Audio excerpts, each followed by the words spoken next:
Salut à tous, c'est Kazin. J'espère que vous allez bien. Et aujourd'hui, j'avais envie de changer un petit peu de format de vidéo et j'avais envie de te présenter une partie de ma collection. Alors, pas n'importe quelle carte. Certains diront les cartes les plus rares. Moi, j'ai plutôt tendance à dire les cartes, on va dire, les plus chères de ma collection. Parce que pour moi, une carte, elle n'est pas spécialement plus rare qu'une autre. Ça dépend évidemment de son format de rareté.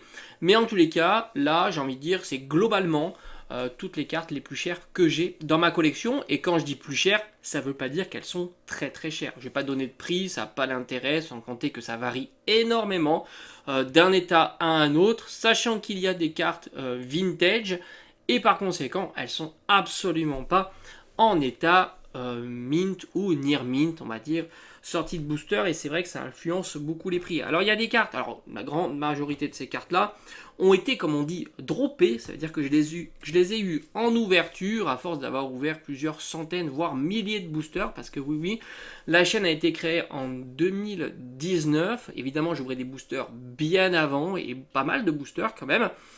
Et même sur mes aventures ouverture de booster sur la chaîne, tu as pu voir que j'ai pas toujours été très gâté. Alors je vais enlever évidemment quelques formats comme les cartes gold. Voilà, je me suis fixé. Alors j'ai pas donné un budget, mais il y a des cartes que j'aime bien. Et je me suis dit allez, c'est l'occasion de les présenter aussi. Mais grosso modo, tu as quand même un beau panel de cartes, sans compter, comme je t'ai dit, il y a des cartes vintage, donc ça c'est plutôt cool. Regarde-moi cette magnifique carte qui est en excellent état. Celle-ci, franchement, alors, je me souviens plus si je l'ai achetée sur le net ou j'ai trop envie de grenier, parce que c'est vrai que c'est compliqué, et, je fais beaucoup de vide-grenier, j'achète aussi à une époque beaucoup sur le net. Elle est incroyable, c'est pas un format de carte que j'apprécie beaucoup, mais Raikou, ça fait partie des Pokémon que je collectionne, comme Suicune, évidemment, mais c'est des cartes qui sont pas si faciles que ça à trouver dans cet état qui est plutôt pas mal. Je sais pas si tu le vois. Le dos, regarde, il y a pas grand chose. Hein. On est quasiment sur du Nirmint là, je pense. Enfin, il faudrait l'envoyer pour avoir un avis plus tranché. Là, on est sur épée et bouclier de base. Je l'ai droppé, ce magnifique Ronflex VMAX. En version Rainbow. Alors c'est vrai que je préfère la version Full Art classique, c'est une question de goût, mais évidemment la VMAX Rainbow est légèrement plus difficile à faire tomber. Ça c'est une carte qui à l'époque était plutôt très facile à avoir, puisque elle était dans un coffret. Voilà, donc il suffisait d'acheter le coffret, donc c'est l'alternative, donc Ramolos et Psychoquack, que je trouve génial, donc texturé. Tu vois, ça fait plaisir à l'époque, et puis ça arrive maintenant de temps en temps, c'est de moins en moins fréquent, mais ça arrive, il te donnait des alternatives issues de séries précédentes. Alors je sais plus si c'est Eclipse Cosmique, Duo Shock ou encore voilà une des 4 séries qui proposaient les formats alternatifs et Squad. Tu l'auras compris, je pense que tu es plus armé que moi, peut-être Alliance Infaillible ou Harmonie des Esprits, voilà, j'ai dit les 4, comme ça on est très très bien. Et ça faisait le boulot parce qu'on avait un magnifique coffret et tu étais déjà récompensé par cette carte qui était incroyable. Waylord que j'ai acheté en convention, regarde-moi cette pépite, franchement, là j'ai dépensé, là il n'y a pas de souci, c'est le Waylord X holographique, l'état est plutôt très très très bon, je crois que c'est Tempête de Sable, ça fait partie des grosses cartes de la série et même des grosses cartes Pokémon, surtout en état mint. Alors là, est-ce qu'elle est vraiment sale comme ça? C'est possible. Le bac est beaucoup moins beau que le devant, mais bon, pour un état classeur, ça va plutôt très très bien. Et puis je l'ai payé évidemment en conséquent. Oui. Donc là, ici, elle est quand même. Alors c'est un état good, hein, je dirais. Voilà, état good et en front, elle est plutôt pas mal. Alors je sais pas si c'est good plus, on va dire. Là, on a le petit Persian de Giovanni, série sortie uniquement en japonais et en anglais. Incroyable, avec un superbe Spiroli. Magnifique, j'adore hein, cette carte, elle est vraiment incroyable. Là, on est sur un état Near Mint, un très très beau état, ça fait plaisir. Le Dracolos que j'ai droppé en ouverture sur la chaîne, voilà. Ça fait partie de mes rares succès que j'ai pu avoir. C'est arrivé, il y a des moments où c'est arrivé. Alors il n'y a pas la tâche, ça c'est de la poussière. Donc là on est sur la fameuse série Evo Céleste qui est une catastrophe, hein, autant le dire. Hein. Faut être assez objectif hein, sur cette série-là. Elle fait pas plaisir. La petite Raikou, bon, ça c'est du connu, évidemment. Le petit Pyroli X que j'ai droppé, mais c'était pas très compliqué, hein, je t'avoue, franchement, sur Génération, dropper les cartes, c'est hyper simple. Tu ouvres, t'es pas obligé d'ouvrir 200 boosters pour avoir le full set, c'est vraiment top série. Mais c'est une très très belle carte. D'ailleurs, j'ai envie de dire, les cartes de Génération sont pas très très cher. Je t'ai fait une vidéo spéciale sur Génération. On est toujours sur Génération et on a ce Nymphali X qui est tout aussi magnifique. Petite carte escouade que j'ai fait tomber. Et c'est vrai que depuis, c'est des cartes escouades qui ont pris pas mal de valeur. C'est une simple escouade. À la base, c'est pas difficile à faire tomber. Mais c'était à une époque où on ne protégeait pas toujours très très bien les cartes. Et là, on est sur un petit Mickey Ectoplasma. Et tu le sais que quand il y a Ectoplasma, en règle générale, les tendances des prix est à la hausse. Un petit Mew X, alors je ne sais pas s'il est vraiment dans le top cartes les plus chères. Mais je l'ai trouvé magnifique. Donc franchement, même si elle n'est pas excessivement chère, je trouve que c'est une carte qui est remarquable. Là, c'est pareil. Je n'ai pas été vérifier ce prix-là, mais étant donné que le coffret vaut 80 ou 90 euros, et la spécificité du coffret, c'est pas tant les séries qu'il propose, parce qu'elles sont plutôt banales, mais c'est surtout Florizarre, qui est sa première apparition en version Gigamax, et depuis, la plus revue, voilà, comparativement à Dracofeu, où ils ont usé la carte. Là, ça n'a pas été le cas, et tu as compris, s'il y a le Florizarre, il y a aussi le Tortank, et je trouve que c'est vraiment deux cartes très réussies, et encore une fois, on est sur un coffret premium, ou du moins, alors VMAX c'est pas la super premium, mais quand c'est des Pokémon ultra populaires qu'on n'a pas l'habitude de voir, eh ben ça marche, ça marche. Le petit Salamèche en version secrète, voilà, numéro 101 sur 100. Bon, l'état n'est pas exceptionnel, mais c'est une carte remarquable et c'est pour ça que je l'ai mis. Ah, ça, c'était une de mes plus belles, plus beaux achats. Une carte de fou. En plus, on est sur Appel des légendes, donc série qui est devenue un peu ultra tendance. On est sur un niveau de carte qui est quasiment en near mint. J'avais payé pas très très cher. On peut dire que c'était une affaire, voilà, tout simplement. Magnifique carte, très jolie. Bon, Entei, c'est pas le Pokémon que je préfère, mais quand j'ai vu cette carte-là et à ce prix-là, j'ai pas pu résister. Voilà, il y a un petit enfoncement là. On est vraiment sur un très joli état. Franchement, c'est un bel état et je l'ai eu pour vraiment pas cher. Je ne sais plus exactement. Je t'en ai fait une vidéo réception, peut-être une trentaine d'euros, quelque chose comme ça. Et pour une carte de cette trempe-là, c'est vraiment top. Petit Viridium, alors ça c'est une carte que je trouve exceptionnelle. C'est pas des cartes qui sont ultra chères non plus, mais regarde le travail. Ils ont rien inventé maintenant. Les petits Shiny par exemple, regarde le travail de la carte quoi. La texturation sur le symbole de l'énergie, la énergie plante, c'est incroyable. Ça c'est vraiment magnifique. Elle est splendide. Ça c'est vraiment... J'adore ces cartes là. Le petit Branette X, là c'est pareil, hein, on fait abstraction de l'état. Hein. Au vu de l'état, elle n'est pas exceptionnelle, mais je voulais la montrer parce que moi, c'est vraiment des raretés que j'aime beaucoup, tu vois, la brillance comme ça, les bords brillants, le côté un petit peu holographique, c'est vraiment joli. Bon, alors là, ça, c'était mon... Ça a été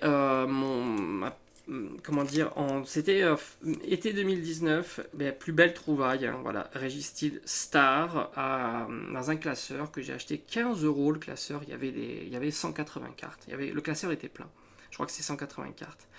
Dont ce magnifique Registeel Star qui est incroyable. Incroyable. Regarde-moi l'état de la carte. Alors c'est pas un état... on n'est pas sur un near mint, hein, évidemment.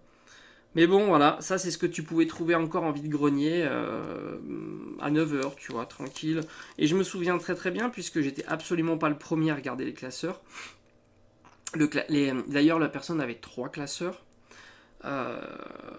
Et elle a vendu le 1 des 3 classeurs. Je pense savoir lequel des 3 classeurs elle a vendu, parce que moi j'ai pris les 2 autres.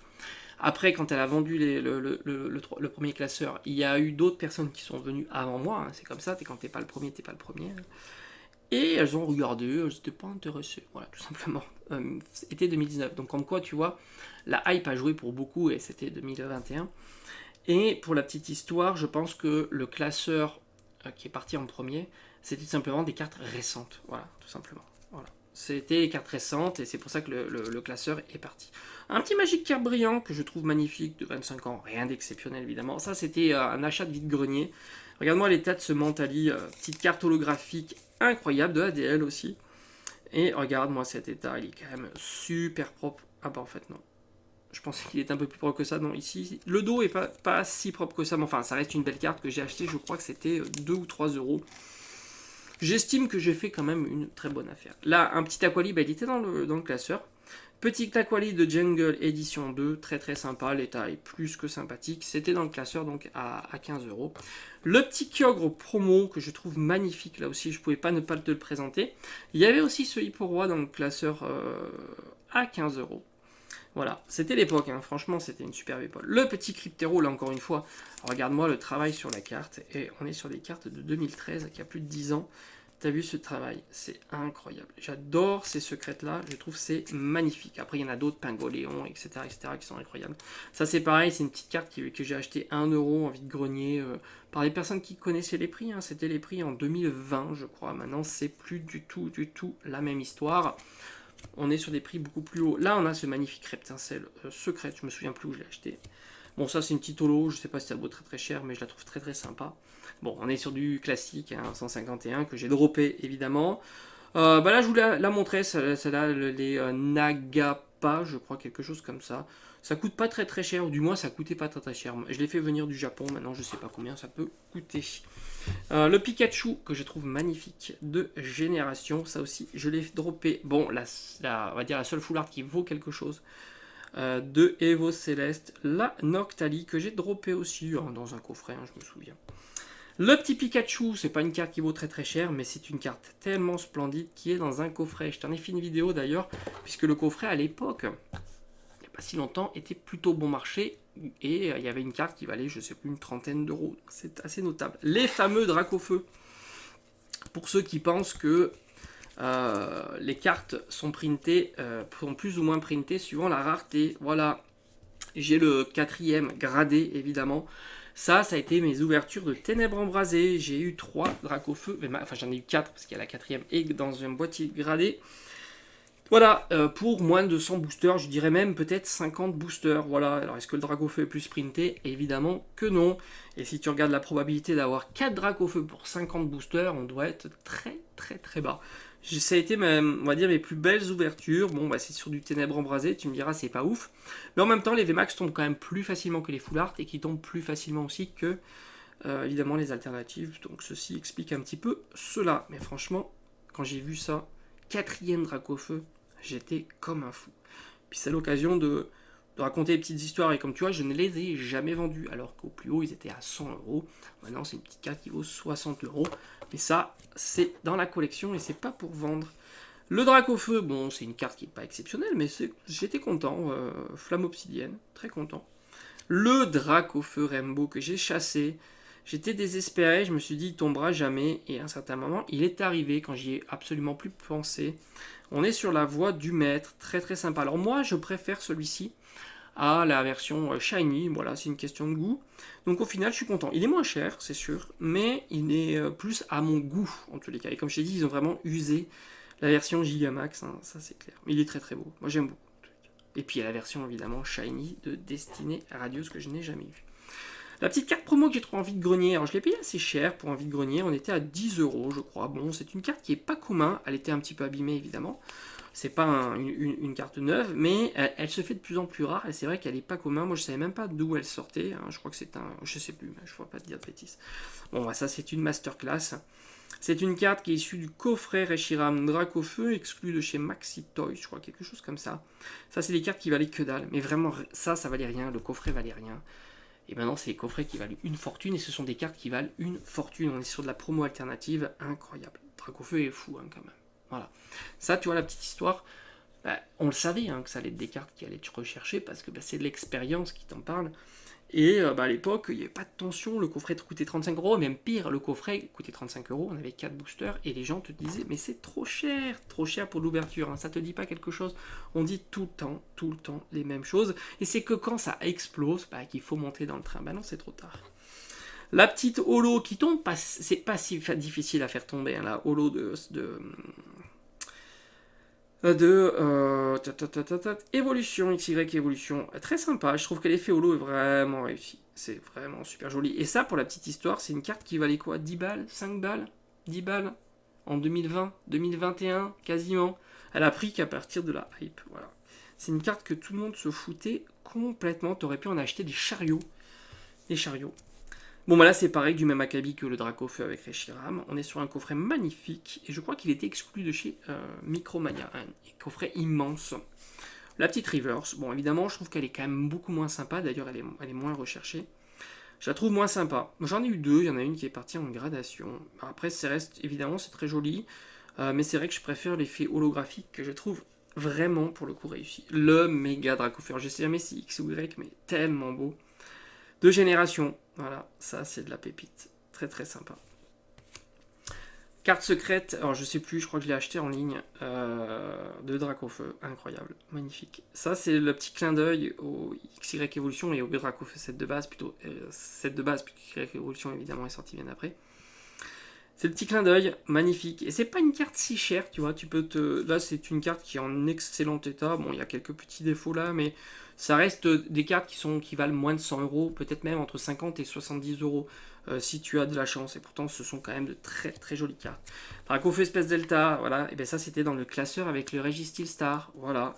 Que personne n'a voulu, le petit classeur. Et regarde-moi cette pépite, et regarde-moi l'état. Alors on n'est pas sur un sortie de booster, mais le front est exceptionnel et le back est pas dégueulasse. En général, le back est toujours moins bon, hein, c'est le cas. Hein. C'est moins bon le back, hein. Évidemment il y a petits enfoncements, il y a plutôt des rayures. Mais quand même, quand tu vois une pépite comme ça dans un classeur, tu te dis c'est quand même top. C'était l'époque. Époque exceptionnelle. Exceptionnelle. Maintenant c'est plus compliqué, hein, voilà. Le petit Noctali, ça c'était mes petites ouvertures heureuses. Je me rappelle, c'était dans une Pokébox et j'avais eu cette magnifique Noctali de Soleil et Lune. La carte Escouade Gardevoir Rainbow. Bon, j'aime pas les cartes Rainbow, mais ça reste une très belle carte. Puis c'est vrai qu'avec un deuxième Pokémon, ça fait plaisir. Un petit Giurali, bon, rien d'exceptionnel. Rainbow, la seule carte intéressante, je crois, de cette série, qui est le Léviator. Le Rayquaza de destinée au culte, donc ça c'est très facile évidemment à avoir aussi, il fallait juste acheter le coffret. Et maintenant c'est une carte qui est assez chère, mais elle est souvent hyper mal centrée, je sais pas pourquoi, j'ai 5 coffrets, et elles sont toutes mal cadrées. Le Filali Shiny, le Mewtwo Shiny de destinée au culte, les petites Prime, alors j'en ai pris 4, je trouve que c'est des magnifiques Prime, les états sont du Near Mint, alors j'ai eu de bons achats. Si t'es patient, c'est pas des cartes qui étaient très très recherchées, alors peut-être maintenant un petit peu plus parce que tout augmente et puis les boosters aussi. Mais à l'époque, tu pouvais trouver ces cartes-là entre 20 et 40 euros assez facilement pour avoir des cartes en qualité Near Mint, quasiment Near Mint. Faut pas oublier une chose, Near Mint c'est pas Mint. C'est-à-dire que Near Mint, tu peux être gradé 7 par exemple chez PSA, tu es Near Mint. On a tendance à penser que Near Mint c'est Mint et absolument pas. Un petit peu de 151, un petit Florizard, un petit Tortank, 2 petits Mew. J'en ai un troisième qui est dans le classeur des enfants. La petite carte escouade avec le méga Ténéfix et Tyrannosif que je trouve vraiment magnifique. Alors ça, je sais pas si ça vaut quelque chose, mais j'ai trouvé très très sympa la Nymphali. Tout comme le Mentali, que je trouve vraiment sympa. Et la petite escouade avec Florizard et Pilière. Quelques cartes XY Full Art que je trouve vraiment jolies. Là on a un petit Mentali, Givrali et le petit Mewtwo que j'ai fait tomber. Celle-ci il me semble que je l'ai acheté, je me souviens plus, hein, c'est tellement compliqué, mais ça et ça je suis certain de les avoir droppés. Un petit Evoli de Destinée Occulte, le petit Mew brillant, alors j'ai le Rayquaza mais il est gradé. Le petit Herbizarre, là on est beaucoup de 151, celle-ci je l'avais trouvé en, je crois que c'est Vide Grenier, ou achat, je sais plus. La pleine puissance de Lily, c'est une carte qui... c'est des cartes dresseurs, hein. Il y a certaines cartes dresseurs qui coûtent plutôt cher. Cynthia, exceptionnelle carte. Voilà, ça fait vraiment partie des bangers. Karchakroc, Lucario, Shiny, incroyable. La petite alternative de Léviator, incroyable aussi. Magnifique. Ça, c'est beau. Ça, tu vois, c'est des cartes... ça, c'est moins cher que les alternatives de maintenant, quoi. C'est fou. C'est fou. Magnifique. XY, donc droppé. Ça, c'est droppé. XY, évolution, magnifique. Je crois qu'il y a un petit défaut, mais c'est défaut de drop. Hein. Il y a un petit point blanc. Classique, malheureusement. Les petites gold droppées aussi, magnifique. Hein. Très sympa. Alors là, il va y avoir pas mal d'alternatives de type coffret, là, comme tu peux voir. Les petits coffrets Aquali, Voltali. Le Mewtwo de Pokémon Go. Un petit Suicune, on est sur du Raikou, Suicune, comme je te dis, beaucoup d'alternatives. Le Florizard 251. Magnifique Ténéfix, là c'est pareil, c'est un coffret qui était disponible, je crois que c'était... Non, c'était... l'autre Maxi Toys et... oh, je sais plus, il y a un autre boutique de jouets. Donc l'alternative, incroyable, magnifique. Petit Filali, un Zoroark. Elector, magnifique. Alors ça c'est droppé aussi. Mais à l'époque, quand je l'ai eu, c'était pas une carte de fou. Hein. T'étais content. Maintenant, c'est la carte, donc escouade alternative de Alliance Infaillible, je crois. Et c'est une carte qui vaut dans les 150 euros, mais quand c'est sorti, ça valait pas grand chose, tu vois. Mais j'étais content, je trouve que l'allure de Amphinobi est exceptionnelle, avec une espèce d'écharpe évoli chelou, donc ça c'est dans un coffret. Et je crois d'ailleurs que c'était dans le coffret avec lui. Hein. Non, non, non. Lui, il était avec le drac au feu. Magnifique, hein, Florizard Vipillard. Lui, il était avec le drac au feu, et lui, il était avec un Pikachu. Les petits Tortanks, à Kazam, on revient encore sur du coffret, le fameux Zeraora, que j'ai droppé aussi. Mais il n'est pas en bon état, malheureusement. Il était comme ça, regarde le défaut que j'ai eu sur cette carte. Ici, là, ici. Donc, c'est pas une bonne note, hein, ça c'est sûr, il y a un défaut de coupe, sûrement. Sinon, bon, le cadrage est pas bon, évidemment, mais c'est pas très très grave le cadrage. Mais bon, voilà, les petits défauts en haut. Ça, c'est vraiment dommage. C'est comme ça. C'était... Est-ce que c'est pas ma plus belle alternative tombée? Je crois que oui. Très sympa. Après, encore du coffret. Ah, le Karchak Rock avec Simka, magnifique. Petit chiffre, ce que j'ai fait tomber, mais comme tu vois, ça c'est aussi difficile à faire tomber que ça. Ça vaut 30 euros. 30 ou 40 euros peut-être. Le petit Mew, magnifique. Le Galopade Galar que j'ai fait tomber aussi, pareil, de Reine de Glace, magnifique. Je trouve l'illustration vraiment très très belle. Le petit garde-voir, Salamèche, ça c'est magnifique aussi, que j'ai fait tomber d'ailleurs. Bon, j'ai envie de dire l'alternative, hein, Groudon X de Double Danger. Il y avait 2 ultras dans cette série-là. Kyogre, c'est une toute petite série. Kyogre et Groudon, les deux sont incroyables. Les petites aères, et le Magikarp que j'ai fait tomber. Alors pour ceux qui pensent que je l'ai pas fait tomber parce que je l'ai pas fait en caméra, j'ai la vidéo, hein, c'était pour la fête des pères, on m'a offert un booster. Et dans le booster, il y avait ça, tu vois. Mais j'ai la vidéo, donc pour ceux qui sont sceptiques, je vous mettrai peut-être un petit rush, un de ces quatre, parce qu'il y a toujours des gens qui te croient jamais, hein, c'est comme ça. Mais c'est bête, puisque j'ai le... Parce que c'est un cadeau, hein, voilà. Donc ça reste dans la sphère familiale, la vidéo, tu vois. Pas toujours tout prouver, hein, parce que c'est toujours comme ça, il faudrait tout prouver. Bon, bref, voilà, je fais un petit état des lieux. Très content, tous les cas, tu vois, avec des ouvertures. Bon, c'est compliqué à faire tomber, il faut être assez réaliste. Il faut mieux, évidemment, aller acheter les cartes. Et surtout, tu peux faire de bonnes affaires. Voilà, j'espère que c'est une petite vidéo détente qui aura changé un petit peu d'habitude et qu'elle t'aura plu. Et on se dit à très vite.